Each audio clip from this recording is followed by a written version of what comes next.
Երրորդ անգամ եմ այսօրվա մեջ լայվի ավտոլայվի ռեժիմով ձեր հետ հաղորդակցվում, հարգելի քաղաքացիներ, սիրելի ընկերներ, այս էլ ժամը 5-ն է մոտավորապես, նոր տեղեկություններ, քանի որ մարդիկ կան հետաքրքրվում են, ես ուզում եմ ձեզ փոխանցել այս պահի եղած վիճակը։ Նախ որպես փաստ նշեմ, որ մի 10 րոպե առաջ Նարեկին հետ տարան քրեակատարողական, հիմա կբացատրեմ, թե ինչ եղավ, ոնց եղավ եւ այլն։ Վերջին լայվում ես նշեցի, որ նրան վերջապես բերեցին իր ընտրած քրեակատարողականը, ներողություն, հիվանդանոցը, Իզմիրլյան բժշկական կենտրոնը, դա այն պատճառով էր իր ընտրածը, որովհետեւ դեռ մինչև ձերբակալությունը ինքը այստեղ բուժում էր անցնում, ուներ բուժող բժիշկ եւ պատրաստվում էր դեկտեմբերին վիրահատության, որը բնականաբար կալանավորման պատճառով հնարավոր չեղավ իրականացնել, հետո առողջական վիճակի սրացում տեղի ունեցավ եւ մնացածը արդեն այսօր, նաեւ այսօր բազմիցս հանրությանը ներկայացնել եմ, նորից չեմ կրկնում, մինչև կալանքի երկարացման որոշումն ենք մենք դիմել, կարճ ասեմ էլի, թույլտվություն է եղել իր բուժող բժշկի հետ տեսակցության, բուժող բժիշկը ցույցում է տվել հոսպիտալացման եւ մինչ այդ որոշակի հետազոտությունների եւ վերջապես այսօր տեղափոխեցին, տեսեք, այստեղ բյուրոկրատական կտոր կա, որը իհարկե անխուսափելի է, ուղղակի ես մարդ, որը որ ինչպես շատերս առանձնապես բյուրոկրատիայի մեծ սիրահար չենք, շատ բաներ կա, որ մեր համար այստեղ անհասկանալի է, տարակուսելի է։ Ամեն դեպքում փաստն է նա, որ Նարեկը բժշկի հետ զրույցի արդյունքում հասկանալով, որ բժշկի ներկայացրածի հիման վրա, որ անհրաժեշտ է կանգնած է լուրջ ռիսկերի առջև, առողջական լուրջ ռիսկերի առջև, վերականգնողական այսպես թերապիա անցնելու նպատակով հայտարարություն գրավոր ներկայացրեց, որ դուրս է գալիս հացադուլից, որից հետո առաջացավ այդ բյուրոկրատական հատվածը։ Հիմա ես չեմ ուզում այստեղ ոչ մեղադրանքներ ներկայացնել, ոչ, որտեվ նախ եւ առաջ ինքս ամբողջությամբ չեմ հասկանում, որտեվ մասնագիտական ոլորտա բժշկությունը, ես էլ բժիշկ չեմ, չնայած բժշկի թոռ եմ, բժիշկ չեմ, դա է բժշկի պես է, բժիշկ չեմ եւ լավ չեմ հասկանում այս ամբողջ պատմությունը, ես մի բան գիտեմ, որ մարդը իրավաբանական նաեւ առումով որոշակի իրավունքներ ունի բժշկության ոլորտում, ողջամտության սահմաններում, օրինակ եթե մարդը բացատրում է, ասում է, ընկերներ, ես քանի որ վիրահատություն պետք է անցնեմ, ես ճիշտ եմ համարում իմ առողջությունից ելնելով, որ իմ վերականգնողական թերապիան իրականացվի հենց այն բժշկական կենտրոնում, որտեղ որ ես պետք է վիրահատվեմ, որտեղ որ ինձ բուժել են մինչև իմ կալանավորումը։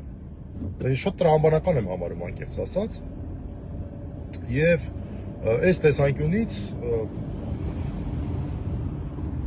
որևէ պրոբլեմատիկ բան այստեղ ես չեմ տեսնում մեր դիրքորոշման առումով։ Եվ Նարեկը այդ դիրքորոշումը հայտնում է, ասում է, ես այստեղ եմ ուզում անցնեմ, այլ ոչ թե մեկ ուրիշ տեղ։ Հիմա բավական երկար ես էլ եմ զրույցներ ունեցել համապատասխան կառույցի մասնագետների հետ, դե բնականաբար նաև բժիշկներն են միմյանց հետ, այսինքն քրեակատարողական բժշկության կենտրոնը եւ բուժող բժիշկը եւ բուժհաստատությունը։ Հիմա փաստը նա, որ Նարեկին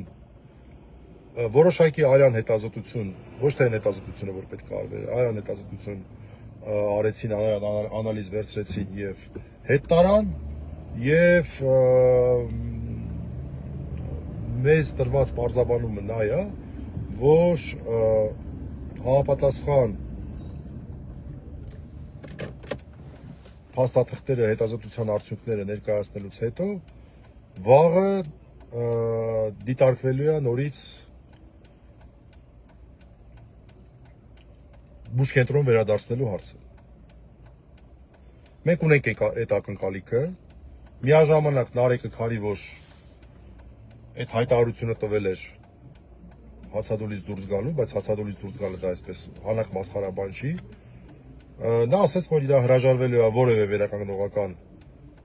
գործառույթից, որևէ վերականգնողական միջամտությունից բուժ հաստատությունում, այսինքն փաստացի ընդգծում եմ, փաստացի շարունակելու է հացադուլը, քանի դեռ իրեն հնարավորություն չի տրվել իր բուժող բժշկի վերահսկողությամբ, որը որ պետք է ապահովի այդ վիրահատական ամբողջ եւ նախավիրահատական ամբողջ գործընթացը, իր վերահսկողությամբ իրականացնի այդ հետ հացադուլային վերականգնողական թերապիան։ Այսինքն փաստացի, կրկնում եմ, փաստացի Նարեկը շարունակում է մնալ հացադուլի մեջ, եւ մենք էլ ունենք այն ակնկալիքը, որ վաղը արդեն նրան կբերեն Իզմիրլյան բժշկական կենտրոն այն ցուցումով, այն որոշմամբ, որ նա այստեղ կանցնի որոշակի վերականգնողական թերապիա, որին անմիջապես կհետևի հետազոտությունների իրականացումը, որոնք որ ես որքան հասկացա, լուրջ միջամտություն են ենթադրում եւ ենթադրում են, որ պետք է լինի օրգանիզմը պատրաստ դրան եւ որին էլ կհաջորդի արդեն վիրահատությունը։ Էս է վիճակը։ Այսօր բավական այսպես խառը ստացվեց, այս պայմաններ ոնց որ ընթանում է 18 արդարների գործը, ես այս պատճառով չկարողացա գնալ, ավելի ճիշտ հասել է արդեն դատարան, բայց այս հարցերը բարձրացան, վերադարձա Իզմիրլյան ԲԿ, այնտեղ պարզաբանումներին ծանոթացա, ընթացքում հեռախոսազրույցներ ունեցա, նաև քննարկատարողական բժշկության կենտրոնի համապատասխան պատասխանատուի հետ, համապատասխան ղեկավար անձի հետ, որը նորից ասեմ, որոշակի բժշկական նաև նկատառումներ ինձ ներկայացրեց, բայց դա բժիշկների հարցն է, ես մի բան գիտեմ, որ մարդը լրիվ տրամաբանական է, որ հրաժարվի որևէ այլ ձևաչափով վերականգնողական թերապիա անցնելուց, հաշվի առնելով, որ հենց իր հացադուլն էլ, հացադուլը ոչ թե հացադուլն էլ, հացադուլը դադարեցնելն էլ հենց պայմանավորված էր բժշկական ցուցմամբ։ Նորից ասեմ, դադարեցումը այս պահին մենակ նոմինալ է։ Փաստացի մարդը շարունակում է հացադուլի մեջ մնալ, որովհետև հնարավոր չի վերականգնողական միջամտություն իրականացնել, չի համաձայնվում վերականգնողական միջամտությանը, այլ տեղ բացի իր հիվանդանոցից։ Այսքանը։ Կարճ այսքանը, մնացած զարգացումների մասին հանրությանը կտեղեկացնեմ։